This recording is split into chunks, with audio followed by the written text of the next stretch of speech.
The Consolidated Defense Initiative's Advanced Warfare Training Complex existed in that peculiar space where military necessity met interstellar bureaucracy and produced something that satisfied neither. Located on Station Tarragon 9, a sprawling orbital platform that circled a gas giant nobody had bothered naming because, honestly, who had the time? The facility trained soldiers from 47 different species in the art of not accidentally killing each other before the enemy got a chance to do it properly. It was, by most reasonable metrics, a masterpiece of cross-species cooperation. By every other metric, it was an administrative nightmare held together with regulations written in 17 languages, 3 of which were smell-based. The station had been constructed over 8 decades through the combined efforts of species who couldn't agree on basic concepts like up or acceptable ambient temperature, but had somehow managed to create a facility that only partially violated the laws of physics in its eastern wing. The Zenthri had contributed the structural engineering, which meant everything was overbuilt to withstand impacts that would crack planets. The Quillat had designed the life support systems with their characteristic attention to detail and paranoia about atmospheric contamination. The Heptarchs had installed the weapons testing ranges using technology so advanced it occasionally achieved sentience and had to be politely asked to stop. Training Hall Gamma 7 was a cathedral of controlled violence, a space large enough to hold 500 personnel and reinforced enough to contain detonations that would make tactical nuclear weapons look like birthday candles. The walls were lined with ablative shielding that could be replaced in sections, because it needed to be replaced in sections with depressing regularity. Scorch marks decorated the ceiling in patterns that told stories of experiments gone wrong, right, and sideways into dimensions that physics textbooks didn't acknowledge. The training cadre liked to call it character. The maintenance crews had other words for it, most of which violated regulations about professional communication. Chief Weapons Instructor Vrel stood at the center of the demonstration platform, and if confidence could be measured in gravitational pull, he would have been a black hole. He was Carathian, which meant he possessed 4 arms, chitinous plating that could deflect small arms fire, and a lifespan long enough that he'd been teaching weapons theory since before most species in the room had discovered fire. His species had perfected warfare, while others were still working out basic agriculture, a fact he mentioned with a frequency that made diplomatic officers drink heavily at social functions. Attention. His voice carried the kind of authority that came from outliving your critics. Today we examine the Mark 47 plasma compression device, colloquially known as the sunburst, for reasons that should be obvious to anyone with functional optical sensors and basic pattern recognition.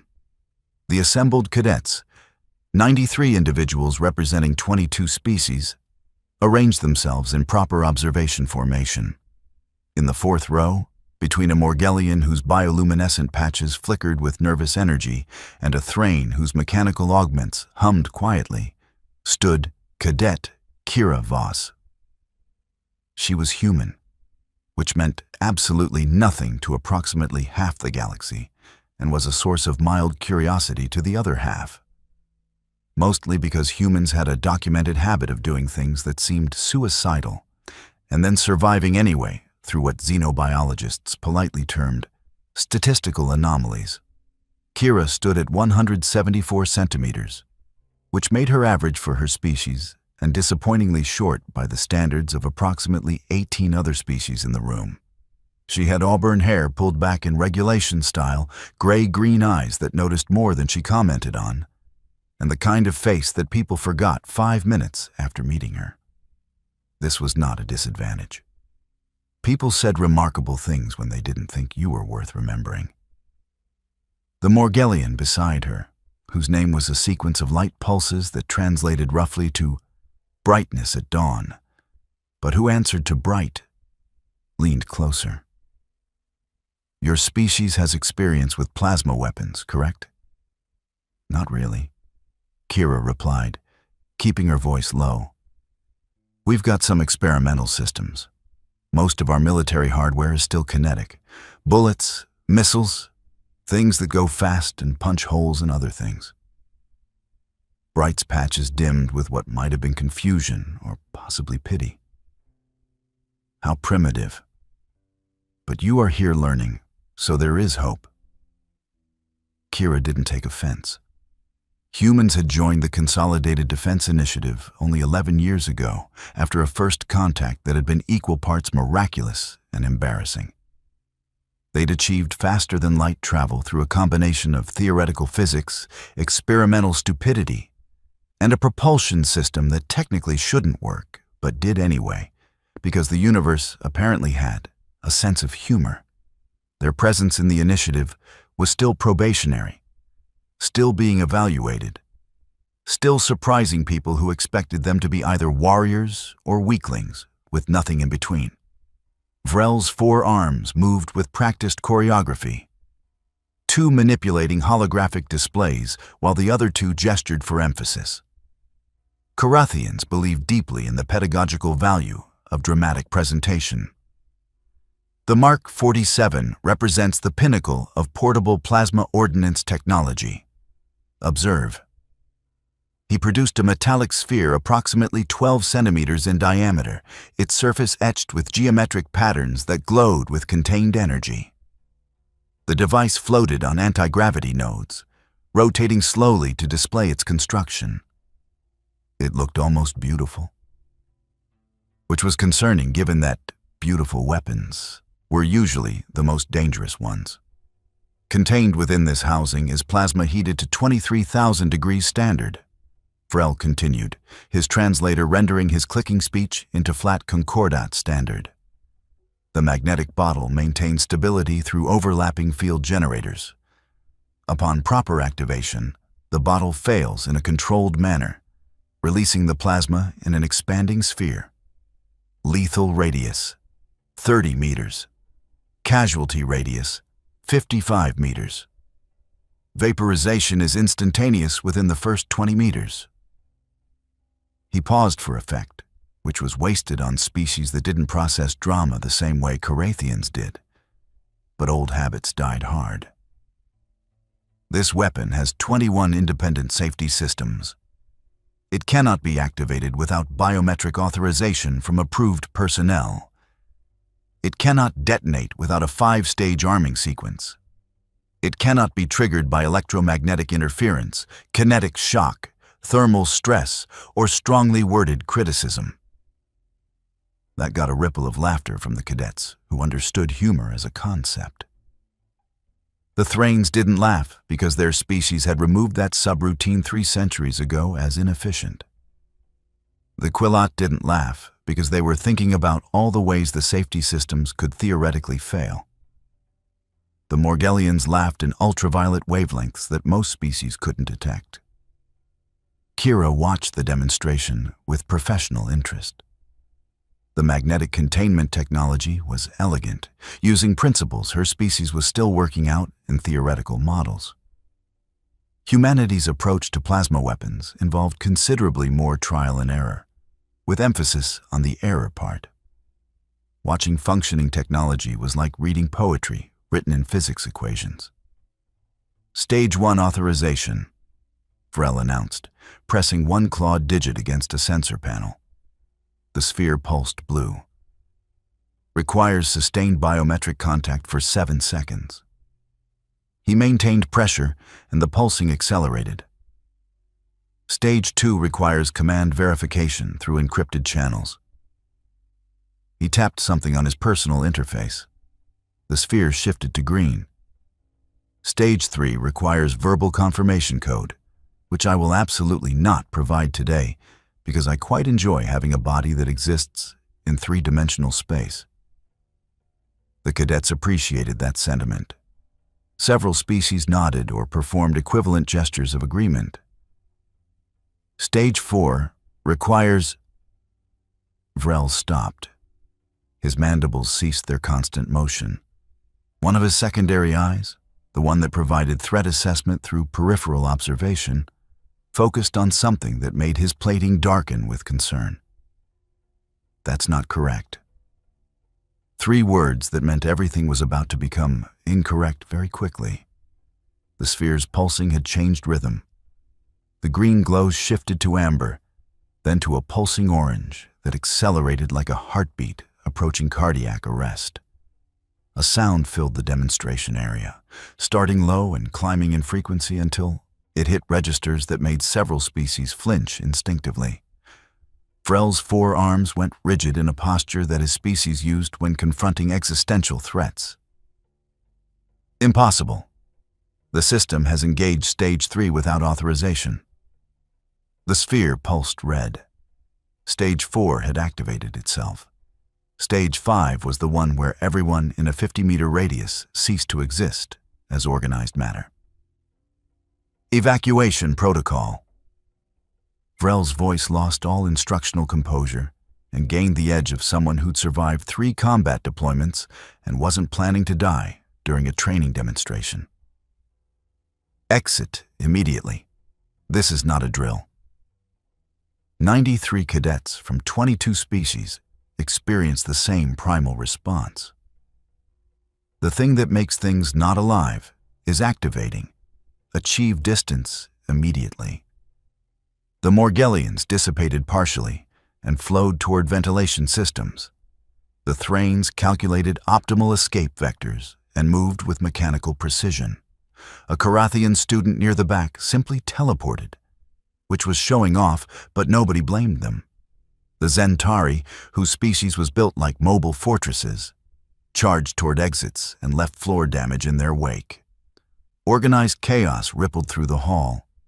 Emergency protocols kicked in automatically. Species-appropriate exits opened.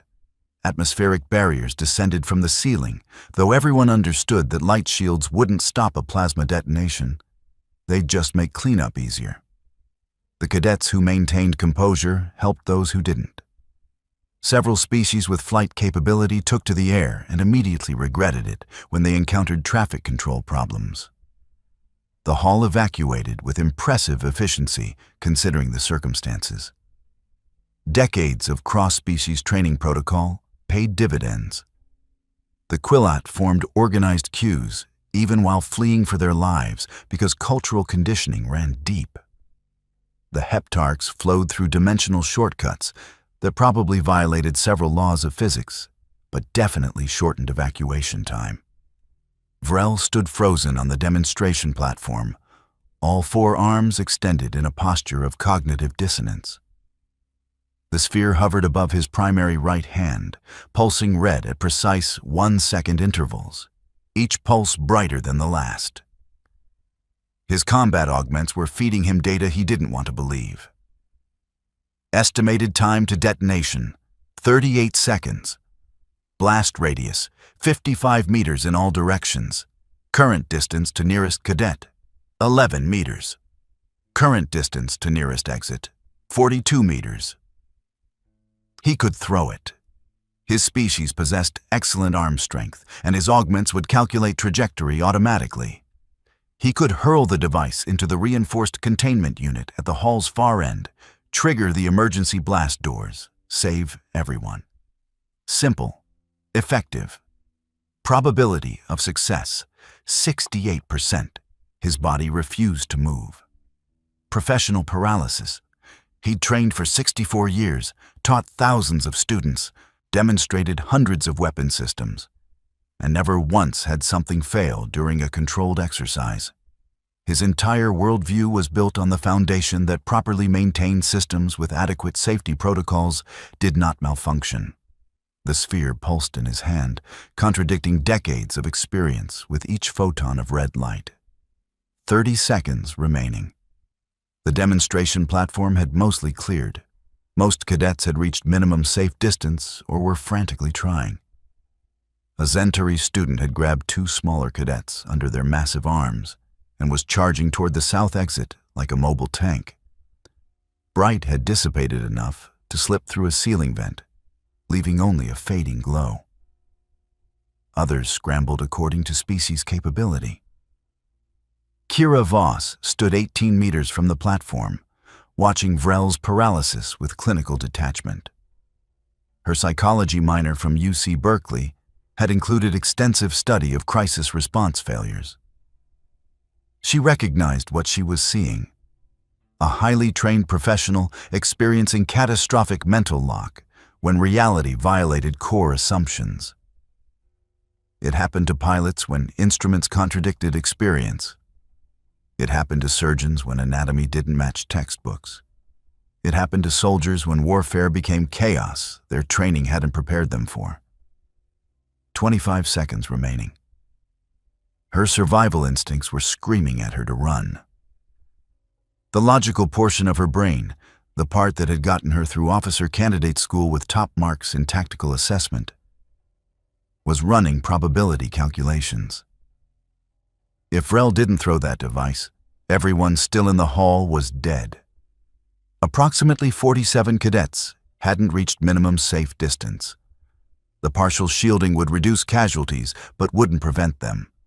Someone needed to throw that sphere. Vrel was too locked up to act. Nobody else was positioned correctly. Kira's legs started moving before her conscious mind finished processing the decision. 20 seconds remaining. "Cadet Voss, evacuate now!" Someone was shouting from an exit. Possibly her squad leader. She wasn't paying attention. Her focus had narrowed to the platform ahead, to Vrel's frozen form, to the pulsing red sphere that contained enough angry plasma to vaporize a small building. She'd played softball for 6 years. Pitcher position. Her throwing arm wasn't Carathian grade, but it was adequate. She could make the distance to the containment unit. Probably. Maybe. The odds were terrible, but they beat standing around watching mass casualty events unfold in real time. 15 seconds remaining. Kira reached the platform in 3 running strides, and Vrel's head swiveled toward her with mechanical precision. His translator clicked rapidly. "Cadet, you are violating..." She reached out and took the sphere from his hand. The moment her fingers made contact, several things happened simultaneously. First, the sphere's authorization system detected a new biometric signature and experienced brief confusion because humans weren't in its approved personnel database. Second, every sensor in Training Hall Gamma 7 began screaming alerts about unshielded organic matter in contact with an armed plasma device. Third, Vrel's combat augments updated his survival calculations to account for the human cadet apparently deciding to die heroically, which was noble but mathematically pointless given the blast radius. 10 seconds remaining. Kira's hands closed around the sphere and she felt immediate heat. The magnetic containment was failing incrementally. The metal casing was warming rapidly as 23,000-degree plasma pressed against its bonds like a caged star seeking freedom. Her palms registered pain, but her brain filed it under "address later" and focused on the throw. She twisted her torso, wound up her arm, prepared to hurl the device toward the containment unit with every newton of force her human musculature could generate. 7 seconds remaining. Then she paused. Her conscious mind caught up with something her subconscious had noticed.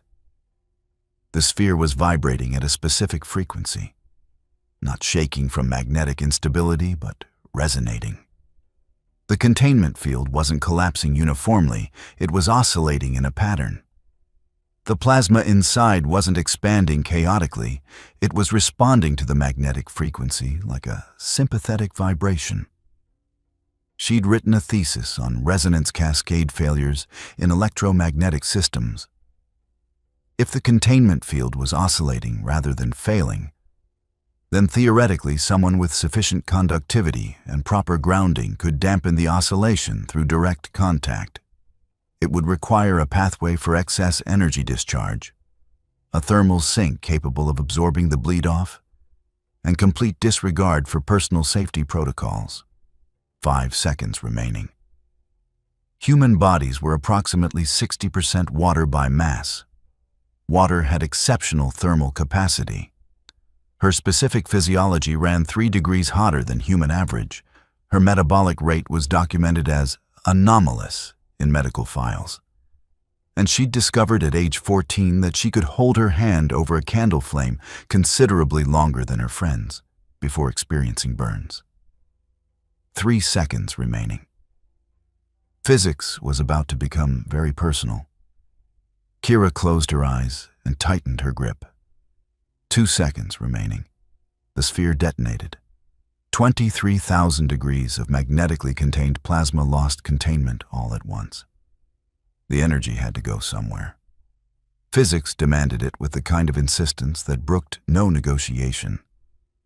In normal circumstances, somewhere meant everywhere in a rapidly expanding sphere of ionized death that turns solid matter into component atoms.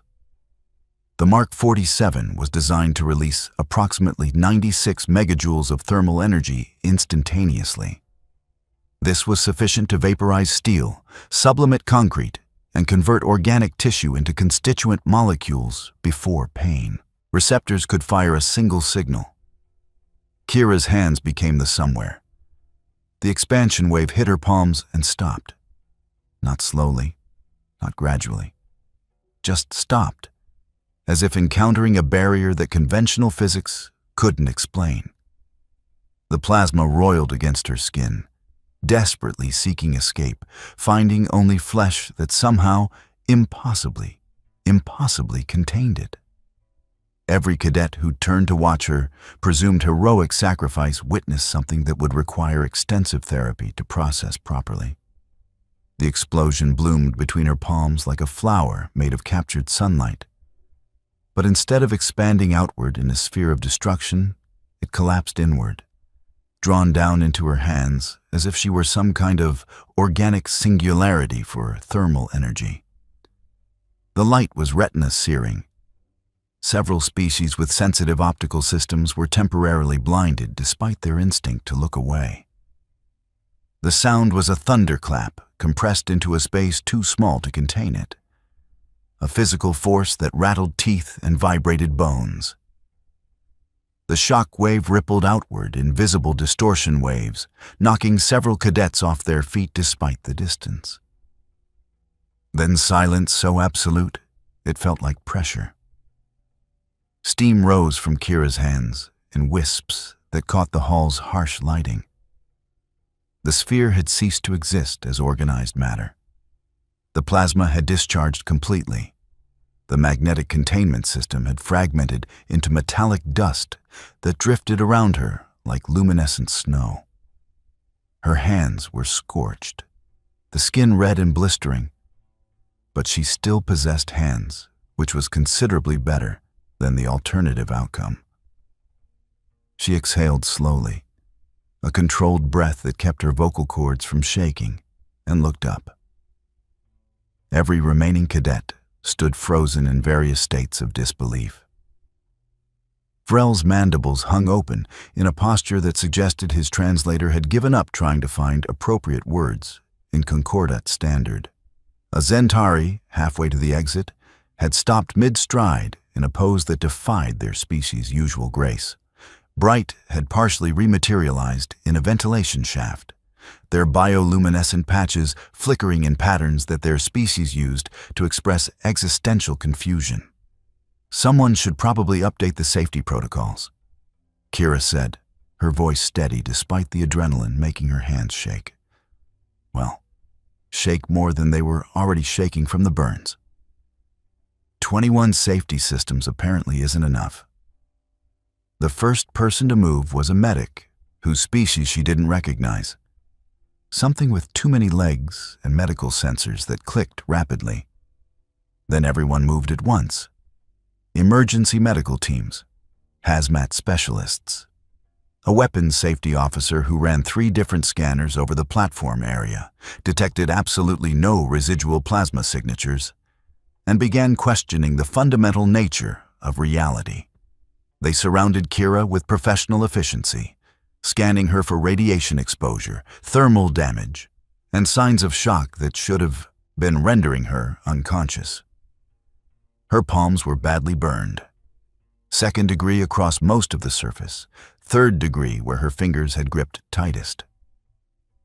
The medical officer, a quilat whose name involved clicking sounds she couldn't reproduce, applied regenerative gel while muttering about human pain tolerance in a tone that suggested recalculating previously established xenobiological models. "You should be unconscious," the medical officer said, their translator rendering their species' speech patterns into clipped concordat standard. "These burns would incapacitate most species we've documented. How are you maintaining consciousness?" Kira flexed her fingers experimentally, wincing as fresh pain signals filed formal complaints with her nervous system. "Adrenaline is pretty effective. Also, I suspect I'll be significantly less functional in about 15 minutes when the adrenaline crash hits." She was correct. By the time they transported her to the medical bay proper, her hands had started shaking uncontrollably, and her legs felt like they'd been replaced with some kind of unstable gelatin.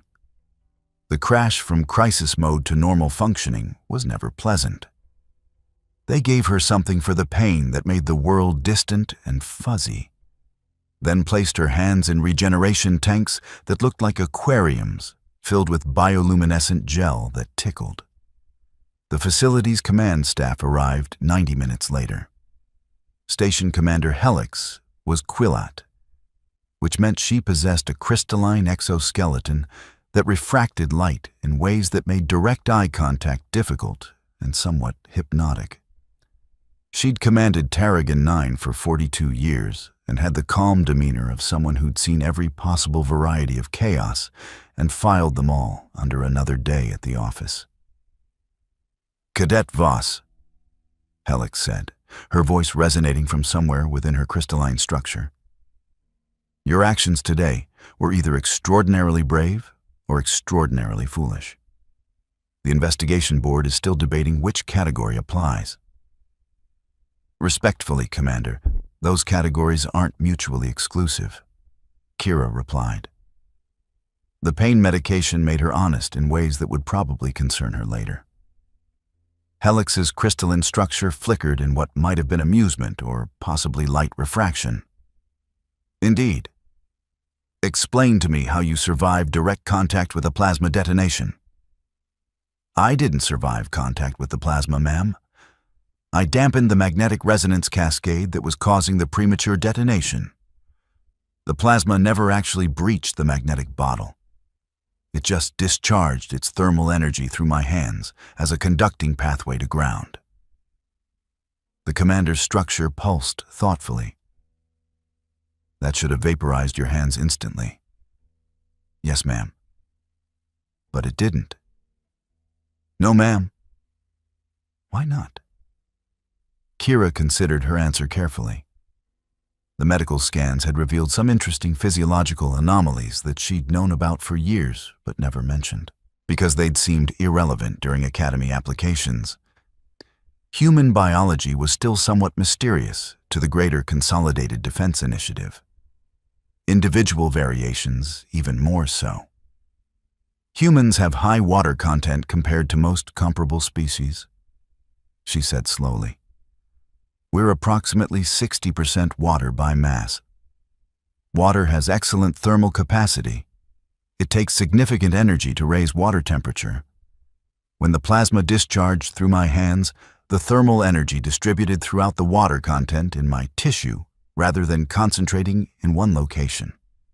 This was partially true. It omitted the part where her specific physiology had some unusual thermal regulation properties that her medical records described as outlier metabolic function. She discovered at age 14 that she could hold her hand over a candle considerably longer than her friends. By 18, she'd learned that her core temperature ran 3 degrees higher than human average, and she required more calories than someone her size should need. Her body produced and shed heat like a small furnace, a genetic quirk that made her uncomfortable in winter, but apparently useful when handling exploding plasma devices. Helix studied her with the unreadable attention of a being whose facial expressions were conveyed through prismatic light patterns. The preliminary investigation suggests sabotage. The Mark 47's safety systems were deliberately compromised through remote access. Instructor Vrel's biometric authorization was spoofed using stolen credentials. This was intended to cause mass casualties and prove that mixed-species training programs were inherently dangerous. Kira absorbed that information with the fuzzy thoughtfulness of someone on serious pain medication. Someone had attempted mass murder to make a political point. That was significantly more concerning than equipment malfunction. Do you know who, ma'am? We do. Former station technician, sympathizer with the Species Purity Coalition. He wanted to create a tragedy that would divide the initiative and justify his ideology about species segregation. Helix's structure brightened with what her species used to convey certainty. He failed, because a human cadet with barely 6 months of training did what couldn't be done according to established physics. I mostly just didn't want to watch everyone die, ma'am. That's called courage, cadet. Rest, recover. Try not to make catching plasma bombs a habit. I'll do my absolute best, ma'am. News traveled through Station Tarragon 9 faster than light, which was ironic considering FTL communication was still considered cutting-edge technology requiring exotic matter and careful calibration. By the time Kira returned to duty with regenerated hands and updated medical clearance 4 days later, everyone knew what had happened.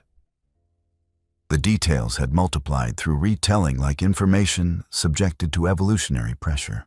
By version 8, she'd supposedly absorbed the plasma into her body and expelled it as harmless light. Version 15 claimed she was secretly an energy being wearing human disguise. Version 23 involved time travel, and she stopped paying attention after that. What mattered more than the stories was how people looked at her now. The Zentari student she'd seen fleeing the hall nodded with genuine respect when she entered the common area. Bright actually manifested fully corporeal to thank her for saving their life, which was apparently significant in Morgellian culture because they preferred remaining partially dissipated around others. Other cadets gave her space, but not the isolation of fear. More the deference of uncertainty. She'd done something they couldn't explain using biology they didn't understand. Humans remained strange to most of the galaxy, and she'd just become considerably stranger. Instructor Vrel requested a private meeting in his office. A sparse room with furniture designed for Karathian anatomy, which meant Kira sat in a chair slightly too large, while the instructor loomed with his full height and four-armed presence. I froze, he said without preamble, without excuse. 64 years of combat experience across 7 conflict zones, and I froze like an untrained civilian. Anyone would have, sir. The situation violated your entire operational framework. You didn't freeze? I had less training to overcome, sir. Sometimes inexperience provides flexibility that experience constrains. Vrel's mandibles clicked rapidly, his translator struggling to render what might have been laughter or possibly existential crisis.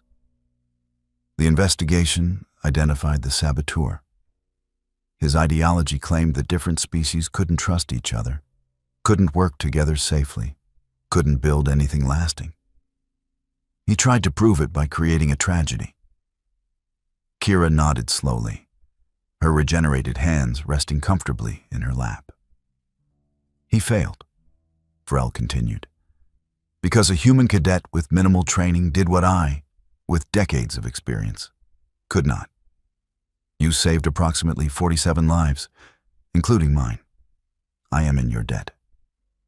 You're not, sir. Anyone would have. Do not diminish what you did. His tone carried command weight that made her spine straighten involuntarily.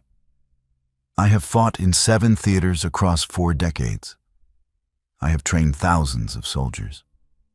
What you did ranks among the most remarkable acts of courage I have witnessed. Own that truth. The galaxy is watching now." He wasn't exaggerating. By the end of the week, reports about the incident had spread well beyond Station Tarragon 9. Consolidated Defense Initiative media picked up the story, particularly the human interest angle. Humanity's newest soldiers were supposed to be learning from experienced species, not demonstrating capabilities that made xenobiologists question their previous conclusions. The inquiries started arriving. Requests for interviews, academic papers about human thermal tolerance, a few marriage proposals from species that valued heat resistance in mates, which was flattering in a deeply uncomfortable way. The attention was unwelcome, but unavoidable. Kira gave one interview to a CDI military journal, keeping her answers technical and brief. Yes, human thermal tolerance was higher than initially documented. Yes, her specific physiology was unusual even by human standards. No, she couldn't safely replicate the feat. No, Earth wasn't secretly breeding super soldiers with plasma-catching abilities. Though given humanity's historical approach to military development, that was a reasonable concern. Training continued. Life on Station Tarragon 9 returned to its normal chaos of cross-species education and occasional diplomatic incidents over proper food temperature in shared dining facilities. But something fundamental had shifted. The human cadets noticed it first. Other species approached them differently now, with curiosity rather than dismissal, interest rather than condescension. One cadet catching a plasma bomb shouldn't have changed interstellar diplomatic dynamics. But apparently it had. 8 weeks after the incident, Kira stood in Training Hall Gamma 7 for an advanced demolitions course. Different instructor, new equipment, significantly enhanced safety protocols that had been updated approximately 14 times in the intervening weeks. She found herself studying the demonstration platform where Vrel had stood, where she'd made a decision that everyone now analyzed endlessly, despite the fact that she'd mostly acted on instinct and desperation. A Zentari student, Korth, rumbled beside her in subsonic frequencies, her translator converted to speech. "You are famous now. Strange experience, yes? Deeply strange," she agreed. "I joined the initiative to learn advanced combat techniques, not to become a walking physics violation." "You are not violation. You are proof." "Of what?" The Zentari's posture shifted thoughtfully. That newer species bring unexpected advantages. That experience is valuable, but adaptation more so. That humans are not weak despite your size and concerning tendency to season food with substances that cause pain receptors to activate. They paused.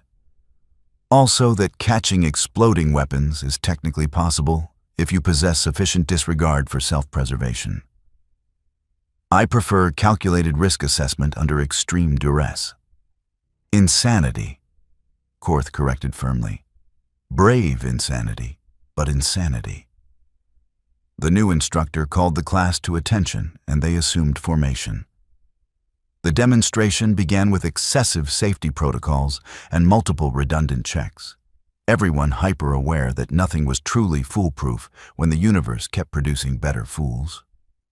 Kira watched the weapons demonstration with professional attention, her regenerated hands resting comfortably at her sides, unmarked except for very faint scars that medical technology hadn't quite managed to erase completely. She'd caught a plasma bomb and survived.